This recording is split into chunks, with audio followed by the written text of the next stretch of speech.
Hello అండి, ఈరోజు నేను అనుకోకుండా వచ్చే అతిథుల కోసం ఒక 2-3 రకాలు అన్నమాట ఏదైనా వెజిటేరియన్ ఫుడ్లో చేసుకుందాం. ఎందుకంటే మామూలుగా నాన్ వెజ్ తినేవాళ్ళు అందరూ ఉండరు కదండి.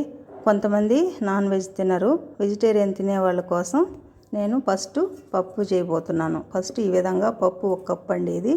దీన్ని కడిగి శుభ్రంగా ఉంచుకోవాలి. ఇది పప్పు పాతకాలం నాటి పప్పు అండి. చాలా బాగుంటుంది ఈ పప్పు కూర. ఇది ఇప్పుడు ఎన్నో రకాలుగా చేస్తున్నారు. ఇది నేను చేసే విధానం అన్నమాట. ఇంతకుముందు కూడా పప్పు కూర మన ఛానల్లో పెట్టున్నాను. ఇది వేరే అన్నమాట. దీనికి కావాల్సిన పదార్థాలు ఎండుమిర్చి, చింతపండు, ఉల్లిపాయలు 2, టమాటాలు అయితే పెద్ద సైజు 2, చిన్నవైతే ఒక 4 వేసుకోండి. మళ్ళీ ఉప్పు కారం అంతా కలుపుకుందాం పప్పు కడుక్కున్న తర్వాత. పప్పు కడిగి ఉంచుకున్నాం ఈ విధంగా. ఇందులోనే ఎండుమిర్చి, టమోటాలు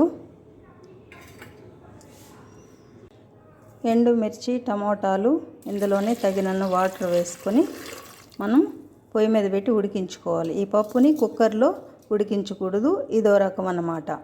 కుక్కర్లో పెట్టి ఉడికించేది అది వేరే విధానము, ఇది వేరే విధానం. ఈ విధంగా పప్పు సగం ఉడికాక అప్పుడు ఉప్పు కలుపుకోవాలి. ముందే ఉప్పు వేసామంటే ఉడకదు. అలాగే ఈ టైంలోనే చింతపండు కూడా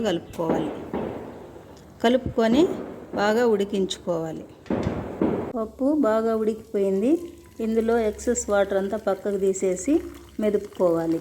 పప్పులో వాటర్ అంతా వంపేసాము కదా, ఈ విధంగా మెత్తగా మెదుపుకోవాలి. పెనం పెట్టామండి, ఆయిల్ వేసాం, వేడయ్యింది. ఇందులో కాస్త ఆవాలు, కొద్దిగా ఒక చిటికెడు మెంతులు, ఒక చిటికెడు జీలకర్ర వేసుకొని వేగనివ్వాలి. ఆవాలు, జీలకర్ర, మెంతులు వేగిపోయాయి కదా, ఇందులోనే కాస్త మినప్పప్పు కలుపుకోవాలి. మినప్పప్పు కాస్త వేసాక ఇందులోనే ఉల్లిపాయలు, కరివేపాకు వేసుకొని దోరగా వేయించుకోవాలి. ఉల్లిపాయలు కాస్త మగ్గాయండి. ఇందులోనే కొద్దిగా ఒక 1/2 స్పూను ఇంగువ కలుపుకోవాలి. ఇంగువ కాస్త ఆయిల్లో వేపుకున్న తర్వాత అంతేనండి, ఉల్లిపాయలు వేగిపోయాయి బాగా. ఇందులో పప్పు పెట్టుకున్నాం కదా, అది వేసుకోవడమే. ఇది చాలా సింపుల్ అండ్ ఈజీ అండి. పాతకాలం నాటి పప్పు కూర అన్నమాట. ఇది మా అమ్మగారు చేస్తూ ఉండేవాళ్ళు, నేను చేశాను ఇప్పుడు. చాలా టేస్ట్గా కూడా ఉంటుందండి. చేయడం కూడా చాలా ఈజీనే. పప్పు కూడా రెడీ అయిపోయిందండి. పప్పు కూర రెడీ చేసాం కదండి.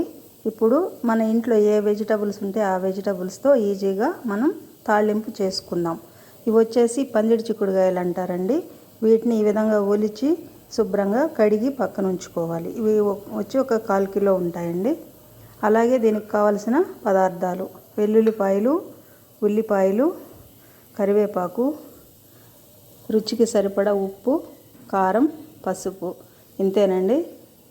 అంతే. తిరగమూతలో వేసే సామాగ్రిలు మళ్ళీ చూద్దాం. పొయ్యి మీద పెనం పెట్టాం, ఆయిల్ వేడయ్యింది.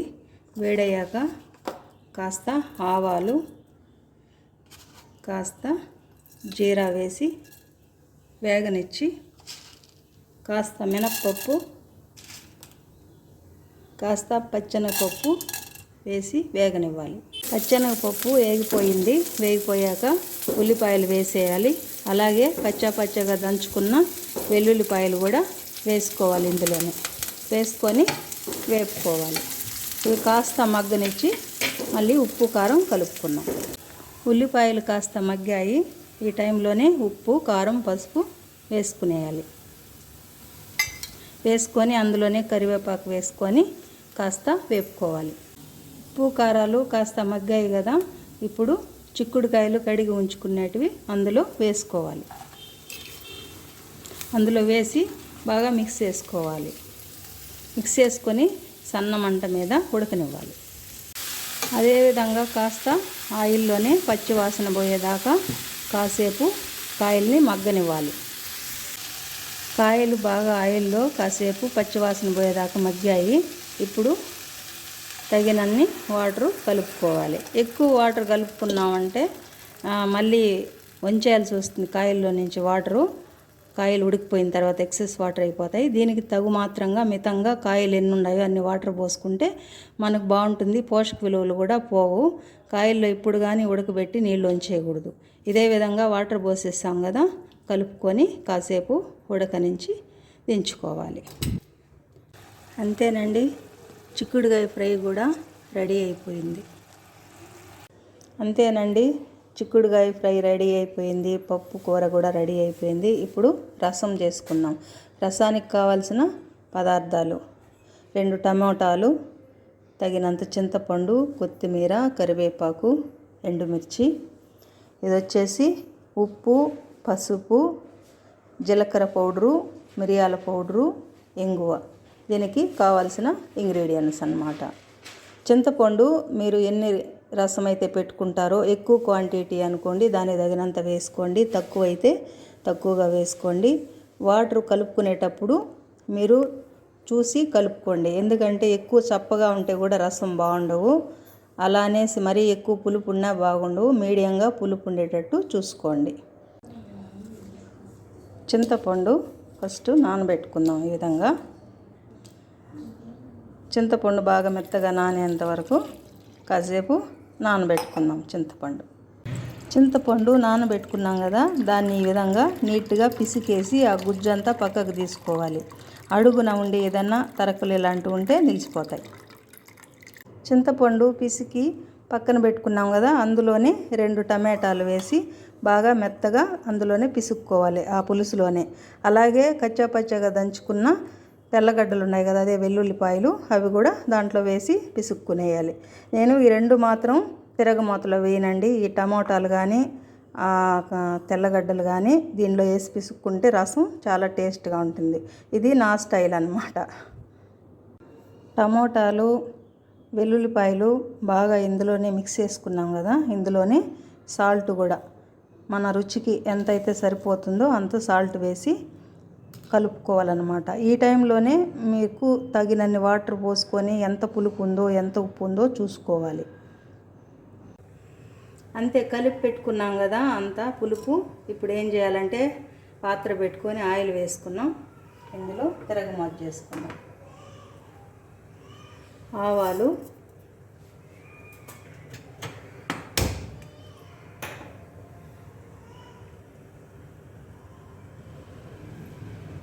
కాస్త ఆవాలు వేసుకోవాలి. ఇవి వేగనిచ్చి కొద్దిగా జీలకర్ర పొడి అందులో వేస్తాం మళ్ళీ తిరగబాతులో, అయినా కానీ కాస్త జీలకర్ర కూడా వేసుకుంటే టేస్ట్ బాగుంటుంది. జీలకర్ర, కొద్దిగా ఒక చిటికెడు మెంతులు వేసుకున్నాం. వేగనిద్దాం. ఆవాలు, జీలకర్ర, మెంతులు వేగిపోయాయి. ఇందులోనే కాస్త ఎండుమిర్చి వేసుకున్నాం. ఇది కాస్త వేగనిచ్చి ఈ పౌడర్లు ఉన్నాయి కదా, పసుపు, ఇంగు పౌడరు, తర్వాత ఇది వచ్చేసి మిరియాల పౌడరు, జీలకర్ర, ఇవన్నీ పౌడర్లు వేసుకునేయాలి. కాసేపు ఆయిల్లో వేగితే బాగుంటుంది. వేసుకొని ఆయిల్లో వేపుకోవాలి. ఎక్కువసేపు వేగాల్సిన పని లేదు, కాసేపు వేగితే సరిపోతుంది. ఇందులోనే కరివేపాకు, కొత్తిమీర వేసి వేపుకోవాలి. ఇవన్నీ వేసేసాం కదా, కరివేపాకు అంతా వేగిపోయాయి. ఇప్పుడు మనం కలిపి పెట్టుకున్న పులుసు, తర్వాత అందులోని టమోటా అంతా వేసుకున్నాం కదా, వెల్లుల్లిపాయలు అవి, ఆ పులుసు పోసుకునేయాలన్నమాట. పోసుకొని కాసేపు ఒక పొంగు రానివ్వాలి. అంతేనండి, రసం ఒకే ఒక పొంగు రానిచ్చి ఈ విధంగా ఆపేయాలన్నమాట. ఎక్కువసేపు ఉడకకూడదు. ఇంతే. ఇప్పుడు ఒక పొంగు వస్తూ ఉంది కదా, ఒకసారి కలిపేసి అంతా ఆపేయాలన్నమాట. లాస్ట్లో కొద్దిగా మళ్ళీ కొత్తిమీర చల్లుకొని మూత పెట్టేయాలి.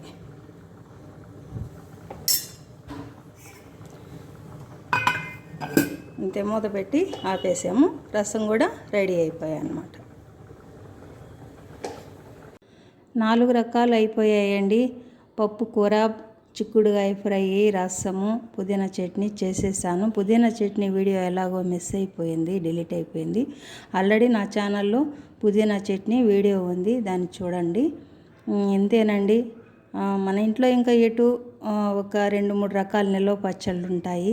అలాగే నేను రెగ్యులర్గా పెరుగు తోడు పెడతా ఉంటాను, ఆవు పాలు పెరుగు. దీంతో మనం వచ్చిన వాళ్ళని తృప్తిగా భోంచేసేటట్టుగా చేసేయచ్చండి. అంతే అండి. నా వంటలు ఒకసారి ట్రై చేయండి. మీకు గనక నచ్చితే లైక్ చేయండి, షేర్ చేయండి, నా ఛానల్ని సబ్స్క్రైబ్ చేసుకోండి. ఓకే అండి. Thank you for watching.